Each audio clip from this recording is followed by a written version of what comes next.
আসসালামু আলাইকুম প্রিয় ছোট ভাই বোনেরা, তোমরা জানো ইতিমধ্যে শাহজালাল বিজ্ঞান ও প্রযুক্তি বিশ্ববিদ্যালয়ের ভর্তি পরীক্ষার রেজাল্ট প্রকাশিত হয়েছে। রেজাল্ট প্রকাশিত হওয়ার পরে সর্বপ্রথম যে গুরুত্বপূর্ণ একটা কাজ সেটা হচ্ছে সঠিকভাবে সাবজেক্ট চয়েস দেওয়া। সো একটা দেখো, তুমি একটা সাস্টে একটা ডিপার্টমেন্টে পড়বা। সো ওই ডিপার্টমেন্টে পড়ার আগে তোমার জানা উচিত ওই ডিপার্টমেন্টে তুমি 4 বছর কি কি বিষয় তুমি পড়তে যাচ্ছ, ওই ডিপার্টমেন্টে টিচার কতজন আছে, ওই ডিপার্টমেন্টে পুরনো কতটুকু, ওইটার এলুমনাই কেমন, সিজি কেমন আছে, এবং সেই ডিপার্টমেন্ট থেকে পড়ার পরে তোমার কেরিয়ারটা কেমন হবে সেটা সম্পর্কে তোমার কি বিস্তারিত জেনে তোমাকে সাবজেক্ট চয়েসটা দেওয়া উচিত। সো তারই ধারাবাহিকতায় আজকে হচ্ছে তোমাদের সমাজ বিজ্ঞানের একজন ভাই আছে, ওনার কাছ থেকে তোমরা মানে এই সকল কিছু তথ্য তোমরা পেয়ে যাবে। ঠিক আছে, সো প্রথমে আমরা ভাইয়ের পরিচয়টা জেনে নিই। আচ্ছা, ধন্যবাদ সানোয়ারকে। আমি রাহিম, পড়াশোনা করছি শাহজালাল বিজ্ঞান ও প্রযুক্তি বিশ্ববিদ্যালয়ে সমাজবিজ্ঞান বিভাগে। এবার দ্বিতীয় বর্ষে অধ্যয়নরত আছি। ধন্যবাদ রাহিমকে তার পরিচয়টা দেওয়ার জন্য। সো রাহিমের কাছে প্রথমে হচ্ছে আমরা যে প্রশ্নটা করব, যে একজন স্টুডেন্ট যদি সোশিওলজিতে ভর্তি হয় তাকে 4 বছর মেইনলি কোন কোন কোর্স তাকে করতে হবে? আচ্ছা, সোশিওলজি নর্মালি হচ্ছে সোশিওলজি হচ্ছে স্টাডি করে হচ্ছে হিউম্যান বিং এবং সোশ্যাল রিলেশনশিপ নিয়ে। সো সেই ক্ষেত্রে হচ্ছে সোসাইটি রিলেটেড ম্যাক্সিমাম কোর্স হচ্ছে এখানে পড়ানো হয়, এবং সোশিওলজি হচ্ছে একটা রিসার্চ বেসড সাবজেক্ট। এখানে ম্যাক্সিমাম কোর্সই হচ্ছে রিসার্চ নিয়ে আলোচনা করে। যদি আমি কোর্সগুলোর কথা বলি, শুরুতে হচ্ছে সব ডিপার্টমেন্টে যেরকম ইন্ট্রোডাকশন পড়ানো হয় যে আসলে সোশিওলজিটা কি, এরকম 2টা ইন্ট্রোডাকশনারি কোর্স রয়েছে। তারপর সোশ্যাল স্ট্যাটিস্টিক্স রয়েছে, তারপর urban and rural sociology, social thought, social psychology, theoretical sociology, Marxist sociology, qualitative and quantitative research. হ্যাঁ, এরকম রিসার্চ বেসড অনেকগুলো কোর্স রয়েছে, এবং থিওরিটিক্যাল কোর্সগুলোও রয়েছে। তোমার ভাই যেটা বললো আর কি, তুমি যে সোশ্যালজিতে ভর্তি হও তাহলে মেইনলি তোমাকে কয়েকটা কোর্স বেশি করতে হবে। তোমার সোসাইটি রিলেটেড কোর্স করতে হবে, যেহেতু এটা একটা রিসার্চ বেসড সাবজেক্ট, তো রিসার্চ বেসড যে কোর্সগুলো আছে সেগুলো পড়তে হবে। এবং হচ্ছে দেখবা এখানে স্ট্যাটিস্টিকের অনেকগুলো কোর্স পেয়ে যাবে, ম্যাথমেটিক্যাল অনেক কোর্স পাওয়া যাবে। ঠিক আছে, সো তোমাকে এইগুলো পড়তে হবে যদি সোশ্যালজিতে পড়ো। এবং এছাড়াও তুমি এই মেইন কোর্সগুলো ছাড়াও তোমাকে নন মেজর আরো অনেকগুলো কোর্স করতে হবে। নন মেজর আমাদের আচ্ছা, নন মেজর হচ্ছে ইনফারেন্সিয়াল স্ট্যাট রয়েছে প্রথম সেমিস্টারেই, মানে স্টুডেন্টরা এসে ভয় পেয়ে যায় যে প্রথম সেমিস্টারে হচ্ছে তাদের ম্যাথমেটিক্স একটা কোর্স করতে হয়। তারপর ইনফারেন্সিয়াল স্ট্যাট রয়েছে। হ্যাঁ, তারপর এমনি তো নর্মালি অন্যান্য ডিপার্টমেন্ট যে কোর্সগুলো করে, anthropology, social work, social, public administration, political studies, এই সবগুলো হচ্ছে আমরা করে থাকি আর কি। ওকে, ধন্যবাদ। এরপরে তোমার ভাইয়ের কাছ থেকে আমরা জেনে নিব যে সোশিওলজি ডিপার্টমেন্টে বর্তমানে কতজন শিক্ষক রয়েছে? সোশিওলজি ডিপার্টমেন্ট যেহেতু সাস্টের হচ্ছে অন্যতম পুরাতন একটা ডিপার্টমেন্ট, তো এখানে শিক্ষকের সংখ্যাও মোটামুটি বেশি। এখানে 25 জন শিক্ষক রয়েছে, এর মাঝখানে 13 জন হচ্ছে প্রফেসর, এবং বাকি যারা আছে তারা হচ্ছে অ্যাসোসিয়েট অ্যাসিস্ট্যান্ট প্রফেসর এবং একজন লেকচারার হিসেবে আছে। আচ্ছা, ধন্যবাদ। এরপরে তোমার 3 নাম্বার যে কোশ্চেনটা করবো তোমার ভাইয়ের কাছে, যে এই সোশিওলজি ডিপার্টমেন্ট কবে প্রতিষ্ঠিত হয়েছে এবং বর্তমানে সোশিওলজি কততম ব্যাচ মানে রানিং এর?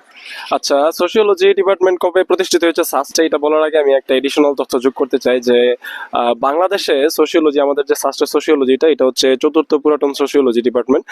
সোশিওলজি প্রথম যাত্রা শুরু করে হচ্ছে তোমার ঢাকা ইউনিভার্সিটি থেকে, তারপর রাজশাহী, তারপর চট্টগ্রাম, এবং 4র্থ সোশিওলজি ডিপার্টমেন্ট যাত্রা শুরু করে সাস্টে। এবং সাস্টে এটা যাত্রা শুরু হয় 1992 থেকে 93 সেশনে 30 জন শিক্ষার্থী নিয়ে আর কি। আর তোমাদের যদি বলতে চাই যে বর্তমান রানিং কততম ব্যাচ চলতেছে, এটা হচ্ছে বর্তমানে হচ্ছে 32তম ব্যাচ হচ্ছে রানিং চলতেছে, এবং তোমরা নতুন যারা আসবে তারা হবে 33তম ব্যাচ। ধন্যবাদ। আচ্ছা, এরপরে একটা সাবজেক্ট চয়েস দেওয়ার ক্ষেত্রে তোমার জানা উচিত, দেখবা অনেক ইউনিভার্সিটির অনেক ডিপার্টমেন্টে সিজি অনেকগুলো কারণে সিজি কম আসে, তাই না? সো আমরা তোমার ভাইয়ের কাছ থেকে জেনে নিব যে সাস্টের সোশিওলজি ডিপার্টমেন্টে সিজি কেমন আসে। আচ্ছা, সোশিওলজি নামটা আসলেই মনে হয় যে সিজি কম আসে, এরকম একটা ধারণা চলে আসে। ক্যাম্পাসে সিনিয়রদের কাছে জিজ্ঞেস করলে, আরে সোশিওলজি তো সিজি ওঠে না, কোথায় ভর্তি হয়েছিস? তো একটা হতাশা চলে আসে। বাট আমি প্রথমে বলবো, তোমার সিজি ভালো আসবে না, কোনো ডিপার্টমেন্টে ভালো আসবে না যদি না তুমি ভালো করে পড়াশোনা না করো। এটা হচ্ছে সব থেকে কে পয়েন্ট। আরেকটা বিষয় হচ্ছে সোশিওলজিতে সিজি ওঠে না এরকম না। কিছুদিন আগে আর কি, ধরে আমি যদি বলি যে 5-6 বছর আগে আর কি, এরকম ছিল যে সোশিওলজিতে সিজি নিয়ে মানে খুবই সমস্যা। এবং এটা নিয়ে অনেস্টলি বলতে গেলে এটা নিয়ে একটা আন্দোলন হয়েছিল ক্যাম্পাসে যে সোশিওলজিতে সিজি ওঠে না। আন্দোলন পরবর্তী সময়ে সোশিওলজিতে বর্তমানে যে অবস্থা, তোমরা আসলে ভালো সিজি বলতে যেটাকে বুঝো, আমার মনে হয় যে এর থেকেও বেশি ভালো সিজি এখন সোশিওলজিতে তোলা যায়। তবে মেন বিষয়টা হচ্ছে যেহেতু এখানে সায়েন্স রিলেটেড কোর্সগুলো একটু বেশি পড়ানো হয়, ম্যাথ পড়তে হবে, তোমার প্রায় 6টার মতো স্ট্যাট রিলেটেড কোর্স রয়েছে এখানে। তো সেই ক্ষেত্রে অবশ্যই তোমাকে ভালো পড়াশোনা করতে হবে ভালো সিজিপিএর জন্য। এটাই, ধন্যবাদ তোমার ভাইরে। আর তোমার ভাইয়ের একটা কথা আমার ভালো লাগছে, যে আসলে তুমি যে ডিপার্টমেন্টই পড়ো না কেন, কারণ ভাই তোমাকে আগে বললো যে 3.50 তুমি পাইলে 3.60, তারপর তুমি দেখলা তুমি পাইলা 2 পয়েন্ট, ভাইরে কিছু বলতে পারবা কারণ না, কারণ তুমি নিজেই পড়ছো না। তুমি যদি পড়াশোনা না করো, তুমি যে ডিপার্টমেন্টই পড়ো, তোমার সিজি ভালো আসবে না। মেইন শর্ত হচ্ছে তোমাকে পড়তে হবে। যদি মোটামুটি ভালো করে পড়ো, তাহলে মোটামুটি ভালো একটা সিজি তুমি সোশিওলজিতে তোলা সম্ভব। এরপরে যে বিষয়টা, সেটা হচ্ছে সোশিওলজি ডিপার্টমেন্টে কোনো সেশন জট আছে কিনা। সেশন জট আসলে আমি সোশিওলজির কথা বলবো না, পুরো সাস্টে কোনো ডিপার্টমেন্টে সেশন জট পাবা না। তবে আমার মনে হয় তুমি সাস্টে আসার পরে সোশিওলজিতে না, যে কোনো ডিপার্টমেন্টে আসার পরে বলবো যে কয়েক মাস সেশন জট হইলে মনে হয় নিজের জন্য আরো ভালো হইতো। তো এরকমই মনে হবে তোমার সাস্টে। সোশিওলজিতে কোনো সেশন জট নাই, তোমার মনে হবে যে সেশন জট থাকলে আরো ভালো হইতো, সোজা সবটা কথা আর কি। আচ্ছা, এরপরে যে কোশ্চেনটা, সেটা হচ্ছে সাস্টের সোশিওলজিতে আসন সংখ্যা কত এবং কোন বিভাগে কোন বিভাগতে কতজন? আচ্ছা, এখানে 66টা আসন রয়েছে এবং এখানে আসনগুলো ভাগ করা হয়েছে 30টা সায়েন্সের, 30টা হচ্ছে আর্টসের এবং 6টা কমার্সের আসন আর কি। ওকে, ধন্যবাদ। এবং আমাদের তোমার ভাইয়ের কাছে সর্বশেষ যে কোশ্চেনটা, এবং হচ্ছে এটা আসলে আমি মনে করি সাবজেক্ট চয়েস দেওয়ার আগে সবার এই জিনিসটা জানা উচিত, যে আসলে একটা ডিপার্টমেন্ট আমি 4 বছর পড়বো, পড়ার পরে আমার ফিউচারটা কেমন হবে, আমার ক্যারিয়ারটা কেমন হবে, আমি কোন কোন জায়গায় স্কোপ পাবো আমি।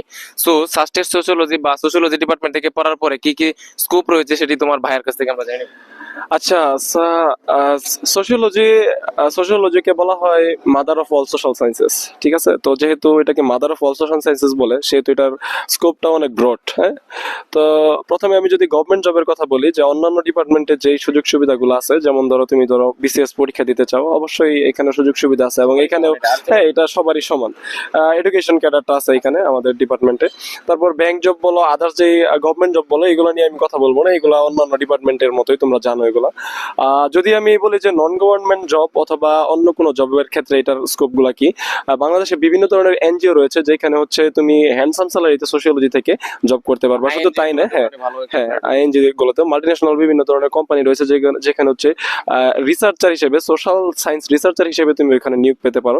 এবং তোমরা ছোট থেকে পড়ে আসছো ইউএনডিপি, ইউনিসেফ, হ্যাঁ, ইউনেস্কো, এরকম বড় বড় যে ওয়ার্ল্ড অর্গানাইজেশন গুলো আছে, এগুলোর মাঝখানেও তুমি হচ্ছে রিসার্চার হিসেবে জব পেতে পারো। রিসেন্টলি হচ্ছে আমাদের 2001-2 সেশন খুব সম্ভবত, যদি আমি ভুল না করি, আমাদের নাদিম ভাই উনি হচ্ছে আমাদের একটা সেশন নিয়েছিল যে সোশিওলজি পরে আসলে কিছু করা যায় কিনা, বা উনি ওনার ওই ক্যারিয়ারটা কিভাবে ফিক্স করেছে এই গত সপ্তাহে। তো উনি একজন সোশিওলজি স্টুডেন্ট এবং উনি হচ্ছে কিছুদিন আগে হচ্ছে নাসাতে হচ্ছে একটা প্রজেক্টে উনি কাজ করছে। তো বুঝতেই পারতেছো আসলে কিছু বলার বাকি থাকে না, কোথায় নাসা আর কোথায় হচ্ছে সোশিওলজি। এবং আমি যদি বলি যে তুমি যদি আসলে হায়ার স্টাডিজ এর কথা বলো, যে হায়ার স্টাডিজ এর জন্য তো আরো সুযোগটা আরো বেশি। হ্যাঁ, সোশিওলজি ডিপার্টমেন্ট থেকে আমাদের ডিপার্টমেন্টের কথা যদি বলি, সাস্টে ম্যাক্সিমাম হচ্ছে মানে তোমার মনে একবার আসবে যে তোমার দেশের বাইরে যেতে হবে, তোমার দেশের বাইরে একটা ভালো স্কলারশিপ পাইতে হবে, ভালো একটা ইউনিভার্সিটি পড়তে হবে, তো সেই ক্ষেত্রে সুযোগ রয়েছে।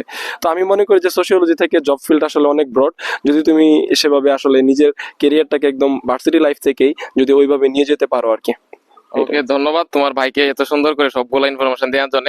দেখো, এখন যে তুমি সবকিছু জানলা, যে কি কি পড়তে হবে, কতজন শিক্ষক আছে, ডিপার্টমেন্টে কবে প্রতিষ্ঠিত হয়েছে, জব ফিল্ড কেমন, এই সবগুলা বিষয়ের তোমার অ্যানালাইসিস করার ভিত্তিতে তুমি এখন তুমি সাবজেক্ট চয়েসটা তুমি দেওয়ার জন্য, তুমি যখন সাবজেক্ট চয়েস দিবে তখন এটা হেল্পফুল হবে তোমার জন্য, যখন এই ভিডিওটা তুমি দেখবা আর কি। সো তোমাদের জন্য শুভকামনা রইলো। আর তোমরা জানো আমি অলরেডি 3টা ডিপার্টমেন্টের তোমার সাবজেক্ট রিভিউ দিয়েছি, এবং পরবর্তীতে কোন ডিপার্টমেন্ট সম্পর্কে তোমরা সাবজেক্ট রিভিউ জানতে চাও, আমি ওই ডিপার্টমেন্টের ওই ভাইয়ের কাছ থেকে পুরা ওই ডিপার্টমেন্টের সম্পর্কে সকল তথ্য তোমাদের সামনে আমি উপস্থাপন করে দিব ওই ভাইয়ের মাধ্যমে।